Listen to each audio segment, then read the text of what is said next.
अस्सलाम वालेकुम। मेरा नाम डॉक्टर मोहम्मद इस्माइल बुगटी है और मैं आज आप लोगों को एक आम बीमारी जिसे पेशाब की इन्फेक्शन कहते हैं, यूटीआई यूरिनरी ट्रैक्ट इन्फेक्शन, उसके बारे में बताने वाला हूँ।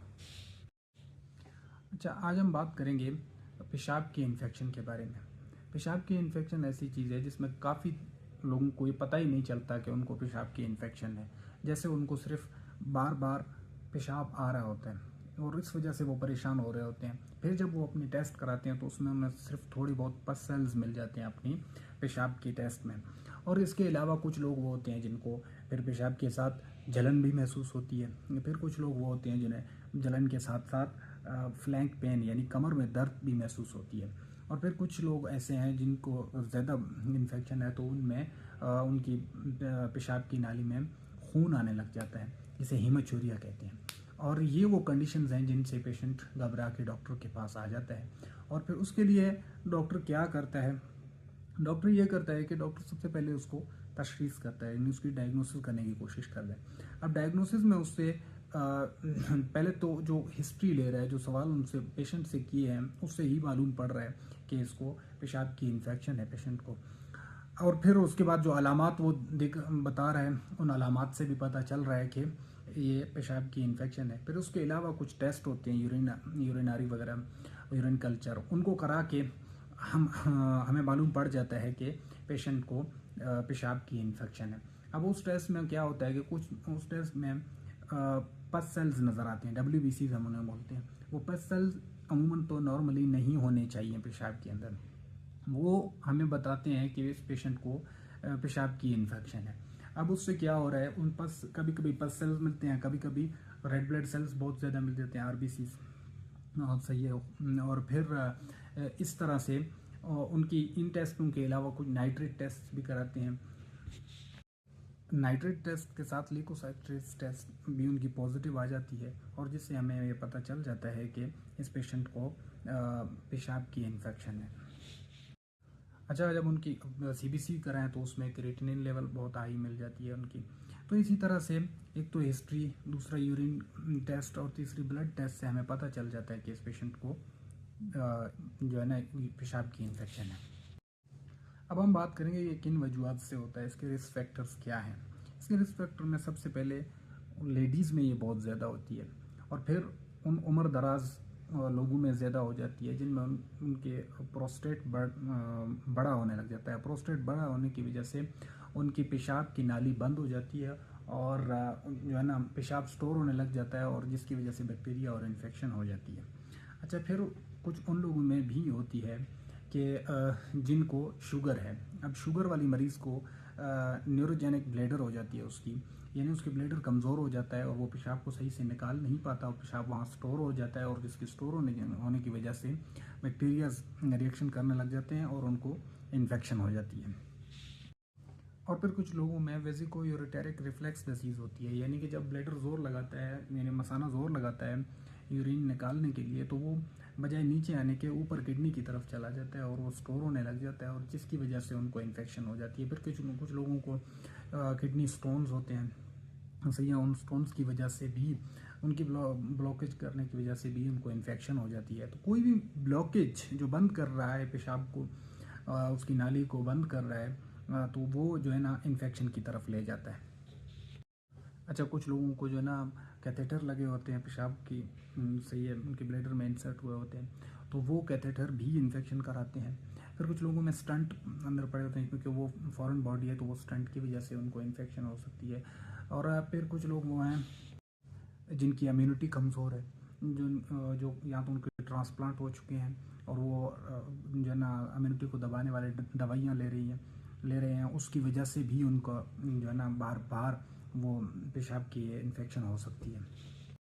फिर कुछ लोगों को बीमारी होती है पॉलीसिस्टिक किडनी डिजीज़ उसे बोलते हैं, बहुत सारे सिस्ट्स बने होते हैं उनकी किडनी पे, उन लोगों को भी ये बार बार इन्फेक्शन हो सकती है। अच्छा, ये सारी अलामात डॉक्टर मालूम कर सकता है। डॉक्टर उससे पूछगछ करने के बाद, उसके टेस्ट वगैरह देखने के बाद फिर उसको बता सकता है कि आपको किस वजह से ये बीमारी बार बार हो रही है, और अब कौन सी अद्वियात लेनी चाहिए जो इससे आपकी जान छुड़ा सकते हैं, और कौन सी चीज़ों से बचना चाहिए जो आपकी जान छुड़ा सकते हैं इस बीमारी से। अब आते हैं इसके इलाज पे। इसके इलाज बहुत आसान है। इसके इलाज में डॉक्टर को ये मालूम करना होता है कि ये कौन से इलाके से है, किस इलाके में कौन सी बैक्टीरिया की वजह से ज़्यादा पेशाब का इन्फेक्शन हो रहा है, और फिर इस बैक्टीरिया के लिए कौन सी एंटीबायोटिक सही रहेगी जो हमें देनी चाहिए। जैसे मोस्टली इकोलाई, क्लेब्सिला, ये दो मेन बैक्टीरियाज हैं जो कि ये इन्फेक्शन कराती हैं। फिर उनके लिए अद्वियात डॉक्टर उसी ने मुताबिकत से देख के रिकमेंड करता है पेशेंट को। इसमें क्लेब्सिला जो है ना, ये बहुत कॉमन बैक्टीरिया है। इसके लिए हमें अद्वियात देना पड़ती हैं। अद्वियात कभी कभी 3 दिन के लिए भी देते हैं, कभी कभी 5 दिन के लिए देना पड़ते हैं, कभी कभी 2 हफ्तों के लिए देना पड़ते हैं, और कभी कभी इन्फेक्शन अगर ज़्यादा है तो उसके लिए सीधा इंजेक्शन भी लगानी पड़ती हैं। वो डिपेंड करता है कि हमें हम मालूम करें कि कौन सी इन्फेक्शन है और ये कितना सीवियर है, तो इसके लिए कौन सी इलाज हमें देनी चाहिए। अच्छा, सिर्फ बैक्टीरिया ही इन्फेक्शन नहीं कराती पेशाब की, कुछ फंगाई भी ऐसे होते हैं जो इन्फेक्शन कराते हैं, और कुछ दूसरी ऐसी चीज़ें हैं जो ये इन्फेक्शन कराती हैं। तो वो भी डॉक्टर के पास जाके ही मालूम पड़ सकता है, डॉक्टर बता सकता है कि ये किस टाइप की इन्फेक्शन है। इसकी बर वक्त तशखीस ना की गई और इलाज ना किया गया तो ये क्या करा सकता है, तो ये सीधा किडनी फेलियर की तरफ ले जा सकता है, किडनी डैमेज करा सकता है, या किडनी के इन्फेक्शन पॉलीनेफ्राइटिस करा सकता है। इन्फेक्शन किडनी से ब्लड की तरफ भी जा सकता है, जैसे बैक्टीरिया कहते हैं, और सेप्सिस भी करा सकता है, शॉक, इवन के डेथ तक ले जा सकती है पेशेंट को। तो इस वजह से पहले या दूसरी अलामात में ही इसको इलाज के लिए नेफ्रोलॉजिस्ट के पास जाना चाहिए, उससे बात करनी चाहिए और अपनी ट्रीटमेंट करानी चाहिए, और वो नेफ्रोलॉजिस्ट ही देख के आपको बेहतरीन इलाज बता सकता है, आपको प्रिवेंशंस बता सकता है कि किन किन चीज़ों से आप अपने आप को बचा सकते हैं इस इन्फेक्शन से। अब कुछ लोगों में ये इन्फेक्शन बार बार होता है, उसे रिकरेंट यूटीआई बोलते हैं, रिकरेंट यूरिनरी ट्रैक्ट इन्फेक्शन बोलते हैं। ये क्यों होता है, ये भी सारे मोस्टली उन्हीं वजूहत की वजह से होता है जो मैंने ऊपर बताई थी आप लोगों को पहले। अब लोगों का एक बहुत बड़ा सवाल ये होता है कि सर ये इन्फेक्शन हमें बार बार हो रहा है, तो इससे हम जान कैसे छुड़ा सकते हैं। इससे आप जान इस तरह छुड़ा सकते हैं कि सबसे पहले आप जान जाएं कि आपको ये हो क्यों रहा है, कौन से वजूहत हैं जो इसे बार बार करा रही हैं। अब जब आप वो वजूहत ख़त्म करेंगे तब इंशाल्लाह आपको वो इन्फेक्शन दोबारा नहीं होगा। लेकिन अगर फिर भी कुछ लोगों में ये इन्फेक्शन बार बार हो रहा है बजाय कोई ख़ास ऐसी चीज़ की जो ब्लॉकेज करा रही है, तो फिर उनके लिए हमें अद्वियात में एंटीबायोटिक प्रोफाइलैक्सिस करानी होती है। एंटीबायोटिक प्रोफाइलैक्सिस ये है कि जब हमें थोड़े से डोज में उनके एंटीबायोटिक को कंटिन्यू रखना होता है ताकि उनको बार बार इन्फेक्शन ना हो। अच्छा, कुछ और ऐसी एहतियात हैं जिनसे आप इस इन्फेक्शन से बच सकते हैं। उनमें यह है कि आप सबसे ज़्यादा से ज़्यादा पानी पिएँ। पानी क्या करेगा कि वो साफ़ कर देगा, वो जितनी भी बैक्टीरिया स्टोर हुए हुए हैं उनको निकाल देगा। पानी के अलावा कुछ लोग कॉर्नबेरी की जूस पीते हैं या एक्सट्रैक्ट वगैरह, इनके लिए बारे में हालांकि काफ़ी डाउट्स हैं, लेकिन इसको भी प्रिवेंशन के लिए लोग लेते हैं, ट्रीटमेंट के लिए नहीं।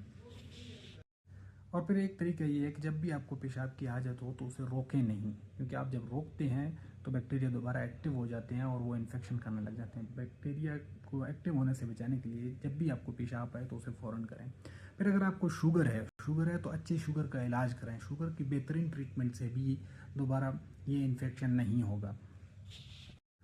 और फिर एक एहतियात बेहतरीन सफाई है, स्पेशली लेडीज़ में पेशाब वाली जगह से पखाने वाली जगह की तरफ जो है ना, सफाई से ये इन्फेक्शन से बचा जा सकता है बजाय उलट करने के, क्योंकि उससे फिर पेशाब वाली जगह में बैक्टीरिया स्टोर हो जाते हैं और फिर उनकी वजह से इन्फेक्शन हो जाती है दोबारा। तो ये कुछ तरीके हैं जिनसे आप इस बीमारी से बच सकते हैं, और जब भी ऐसी कोई अलामत पता चलें तो उसके लिए ज़रूर डॉक्टर के पास जाएं। शुक्रिया।